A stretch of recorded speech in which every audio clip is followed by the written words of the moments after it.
Le terme. Luogo ideale per voler bene al nostro corpo e liberarlo dal continuo stress cui è sottoposto nella vita di tutti i giorni. All'interno degli stabilimenti termali si può sempre godere di tanti piaceri durante l'arco dell'anno, qualunque sia la stagione, in autunno come in estate, in primavera come d'inverno. Le piscine, infatti, sono alimentate con caldissime acque sorgive, a cui si aggiunge la possibilità di praticare attività fisica con l'assistenza di specialisti della bellezza e del benessere, fisioterapisti e istruttori qualificati.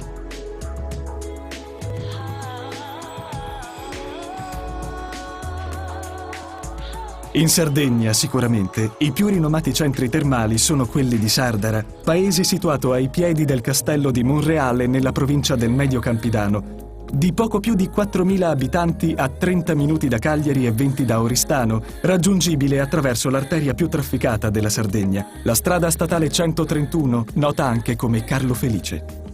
A pochi chilometri dal paese, nella zona di Santa Maria Acquas, sgorgano le acque ricche di bicarbonato e sodio, raccomandate nella cura di disturbi locomotori, respiratori e dell'apparato digerente.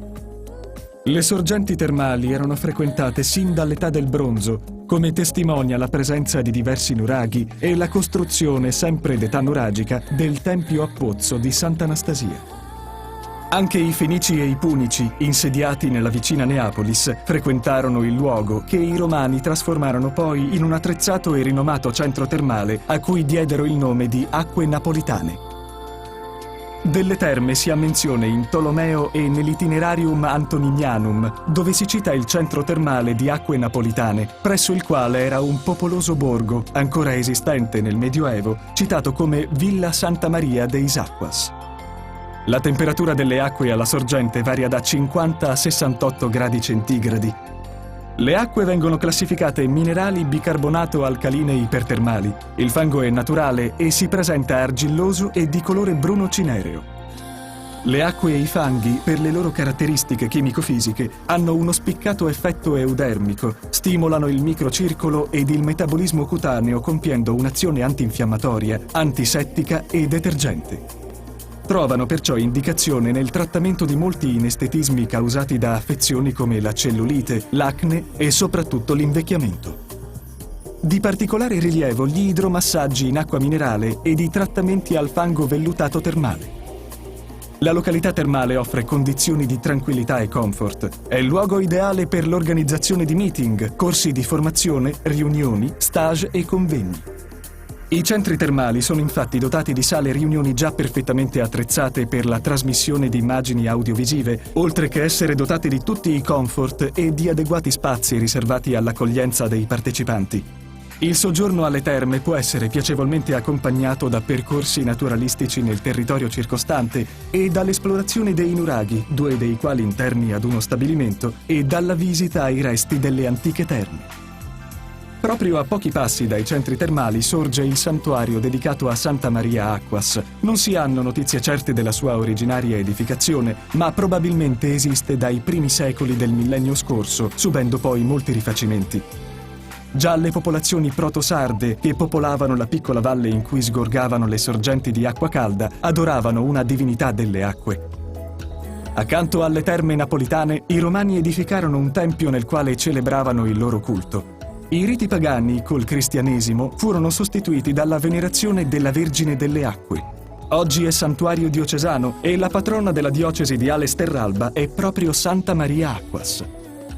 Sono inoltre praticabili escursioni ai ruderi del castello sul Colle di Monreale e visite ad alcuni siti del centro abitato, tra i quali il Museo Archeologico Villa Abbas e il Santuario di Sant'Anastasia, senza trascurare l'itinerario del centro storico di Sardara, tra portali e archi unici e caratteristici della Sardegna. Il paese ha avuto l'importante riconoscimento da parte del Touring Club italiano della bandiera arancione, identificazione che va a quei centri abitati che pongono grande attenzione nella cura dei siti di grande valore storico, culturale ed ambientale e conservano la fruibilità dei luoghi. Informano dettagliatamente i turisti che si recano in visita, oltre ad indirizzare i numerosi utenti che attraverso i nuovi sistemi di comunicazione cercano di acquisire il maggior numero di informazioni sul luogo da visitare. Inoltre è stata richiesta la certificazione Heritage, un'attestazione internazionale di qualità che garantisce ulteriormente il fruitore dei siti di Sardara sullo stato di conservazione dei beni culturali e archeologici. Lasciare le terme e raggiungere Sardara è possibile anche a piedi, anzi è il primo significativo itinerario che libera i polmoni dall'aria. Una camminata salutare che introduce all'interno di un paese ricco di storia e di tradizioni. La felice posizione di Sardara al centro del Campidano ha segnato sin da epoca antica la storia economica, politica e culturale del paese. Il centro abitato sorge alle falde della collina di Subibizziri, il nucleo più antico e facilmente individuabile per le strette stradine che nel corso degli anni sono state recuperate e rendono questo borgo unico nel suo genere. Le abitazioni sono costruite in trachite e con i mattoni crudi, presenti tantissimi portali, testimonianza di una cultura architettonica evoluta fin dai tempi antichi.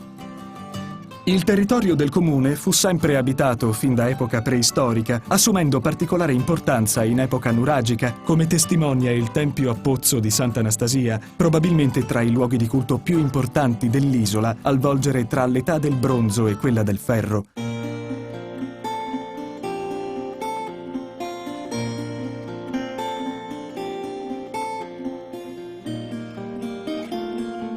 Da qui provengono materiali ceramici di grande pregio ed eleganza, conservati al Museo Archeologico Villa Abbas. Proprio il museo è uno dei luoghi di interesse storico-culturale più importanti di Sardara.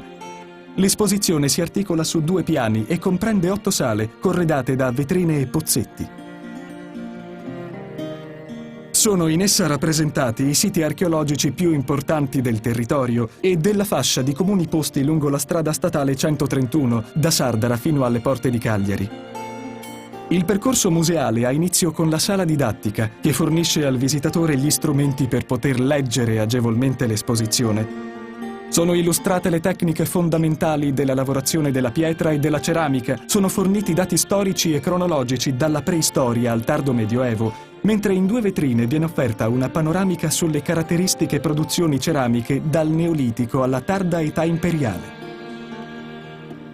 Al sito di Sant'Anastasia è dedicato un ampio spazio del museo. Sono esposti gli importanti reperti recuperati nel Tempio a Pozzo e nel villaggio nuragico, che prendono nome dalla chiesetta bizantina sorta nell'Alto Medioevo sulle strutture preistoriche. Agli interessanti oggetti sono affiancati chiari pannelli illustrativi con planimetria e assonometria del sito archeologico, nelle quali è facile individuare i singoli oggetti esposti nel loro contesto di rinvenimento. Straordinarie sono anche le ricostruzioni fedeli di 2 tombe di epoca romana pertinenti alla necropoli di Terregresia.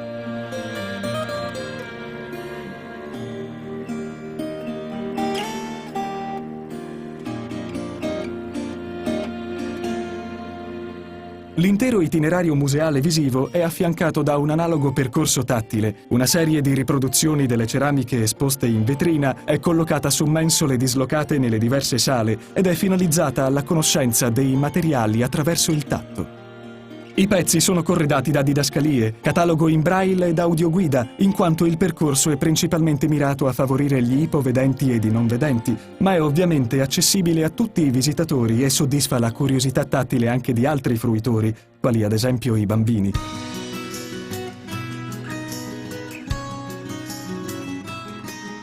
Ogni angolo del paese conserva qualche cosa di straordinario. L'importanza di Sardara nel tempo è testimoniata dalle mirabili chiese che arricchiscono il tessuto urbano.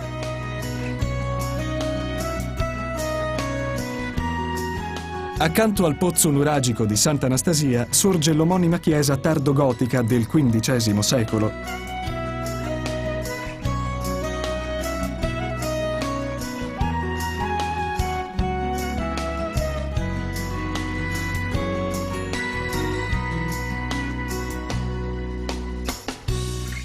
Non lontana dalla parrocchiale dell'Assunta, realizzata tra la fine del XVI e l'inizio del XVII secolo in stile gotico.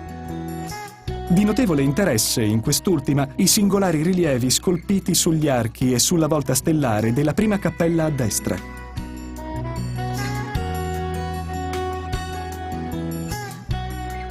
La statua di San Bartolomeo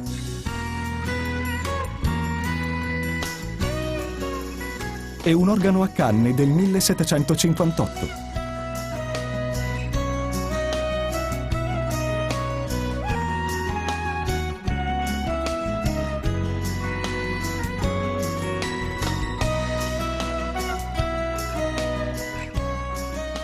Da non perdere anche la trecentesca ex parrocchiale di San Gregorio, assai interessante per l'originalità delle forme.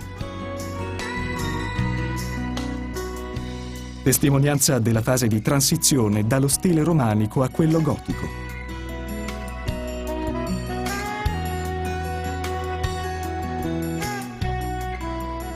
Sardara è un centro naturale di benessere, ma è l'intero Medio Campidano il luogo ideale per trascorrere una vacanza, partendo proprio da Sardara per poi visitare i paesi di questo territorio che, unico in Sardegna, conserva ricchezze e luoghi di interesse unici nel suo genere. Numerosi alberghi e bed and breakfast sono presenti e ben dislocati nel territorio e consentono di soggiornare comodamente e con un'ottima atmosfera ricettiva, usufruendo di numerosi servizi con la tradizionale ospitalità tipica dei sardi. Soluzione ideale per soggiorni brevi e confortevoli.